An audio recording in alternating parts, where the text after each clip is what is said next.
PMCയിലെ മന്ത്രിസഭാ ഉപസമിതിയിൽ തന്നെ ഭിന്നാഭിപ്രായമാണ്. ഒരു മന്ത്രി അത് നടപ്പാക്കരുതെന്ന് പറയുന്നു, മറ്റു മന്ത്രിമാർ നടപ്പാക്കണമെന്ന് പറയുന്നു.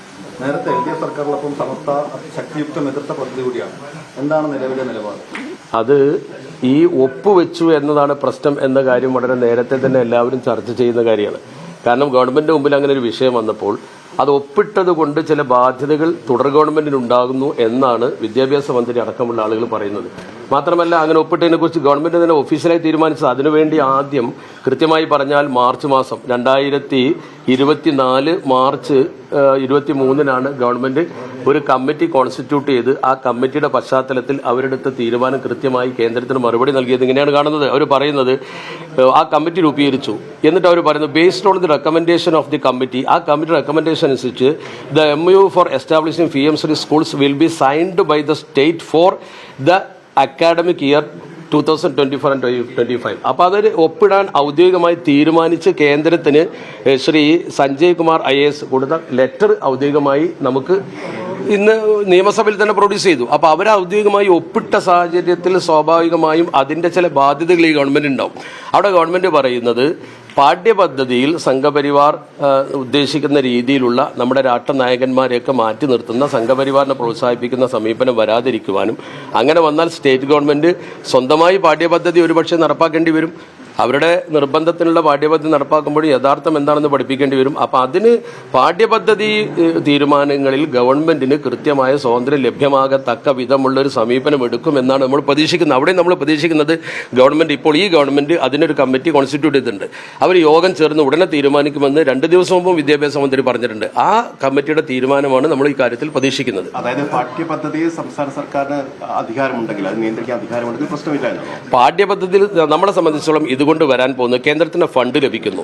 ഏതൊരു പദ്ധതിയാണെങ്കിലും അതിൽ മെറിറ്റും ഉണ്ടാവും, ഡിമെറിറ്റും ഉണ്ടാവും. ഇതിൽ കുറെ ഫണ്ട് ലഭിക്കുമ്പോൾ വിദ്യാഭ്യാസ രംഗത്ത് പുരോഗതിപ്പെടുത്താൻ ആവശ്യമായ കാര്യങ്ങളോടൊപ്പം തന്നെ സംഘപരിവാറിന്റെ അജണ്ട കൊണ്ടുവരലാണ് ഉദ്ദേശമെങ്കിൽ ആ സംഘപരിവാർ അജണ്ടകൾ നടപ്പാക്കുന്നതിനെതിരെയുള്ള പ്രതിരോധ പ്രവർത്തനങ്ങളാണ് ഈ കമ്മിറ്റി ആലോചിച്ച് നടപ്പാക്കുക എന്നാണ് നമ്മൾ മനസ്സിലാക്കുന്നത്. ഇത് ഒപ്പിട്ടുവെങ്കിലും ഇത് നടപ്പാക്കാതിരിക്കാൻ സ്കൂളുകളുടെ ലിസ്റ്റ് കൈമാറാതെ ഇരിക്കാം, അങ്ങനെ ആ നിലയ്ക്ക് പല നടപടികൾ സ്വീകരിക്കാമെന്ന് സുപ്രഭാതത്തിലെ എഡിറ്റോറിയൽ ഉണ്ടായിരുന്നു, സുപ്രഭാതത്തിലെ വാർത്തയുണ്ടായിരുന്നു. നടപ്പാക്കാതെ ഇരിക്കാം അതിനുള്ള മാർഗങ്ങൾ പറഞ്ഞു. അപ്പോൾ ആ നിലയ്ക്ക് അങ്ങനെ ഒരു മാർഗം ഈ വിഷയത്തിൽ വിദഗ്ധർ 2 അഭിപ്രായങ്ങൾ പറയുന്നുണ്ട്. ഇത് 2027 വരെ നീട്ടിക്കൊണ്ടുപോയി അതിന് പിന്മാറാൻ വകുപ്പുണ്ട്.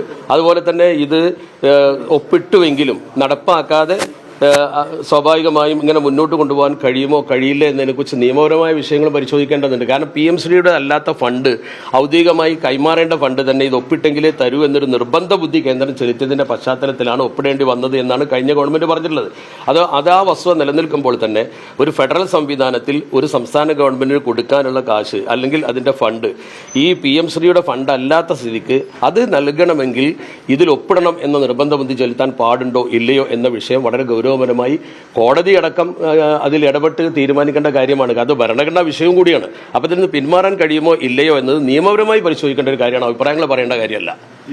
ആവശ്യമെങ്കിൽ കോടതിയിൽ പോയി ഇത് റദ്ദാക്കണമെന്നുള്ള കാര്യങ്ങളിൽ കേന്ദ്ര സർക്കാർ ഇതിന്റെ വ്യവസ്ഥകൾ പാലിക്കാൻ തയ്യാറല്ലെങ്കിൽ കോടതിയെ സമീപിക്കണം. അന്തിമമായി നമുക്ക് സമീപിക്കാനുള്ളത് കോടതിയാണ്. 1. 2, എന്തൊക്കെ പറഞ്ഞാലും കേന്ദ്രത്തിൽ നിന്ന് ഒരു സംസ്ഥാനത്തിന് ലഭ്യമാകേണ്ട ഫണ്ട് അത് ആരുടെയും വ്യക്തിപരമല്ല, മറിച്ച് അത് രാഷ്ട്രത്തിന്റെ സ്വന്തമായ സ്വത്താണ്. അതൊരു സംസ്ഥാന ഗവൺമെന്റ് വികസനത്തിന് വേണ്ടി നൽകേണ്ടത് അനിവാര്യമാണ്, ഏത് പാഠ്യപദ്ധതി വരുമ്പോഴും പുതിയ പുരോഗതി വരുമ്പോഴും. പക്ഷെ അതിന്റെ മറവിൽ രാഷ്ട്രത്തിന്റെ മതേതര സ്വഭാവത്തെ ഹനിക്കത്തക്ക വിധത്തിലുള്ള പാഠ്യപദ്ധതികൾ നടപ്പാക്കാനാണ് ശ്രമിക്കുന്നതെങ്കിൽ അത് തീർത്തും അപകടകരമാണ്. അത് ചെറുക്കാൻ എല്ലാ ഗവൺമെന്റിനും തീർച്ചയായും ബാധ്യതയുണ്ട്. അക്കാര്യത്തിൽ ജനങ്ങളുടെ അഭിലാഷം, അതുപോലെ തന്നെ ജനാധിപത്യത്തിന്റെ അവകാശം, ഇതൊക്കെ പാലിക്കപ്പെടണം.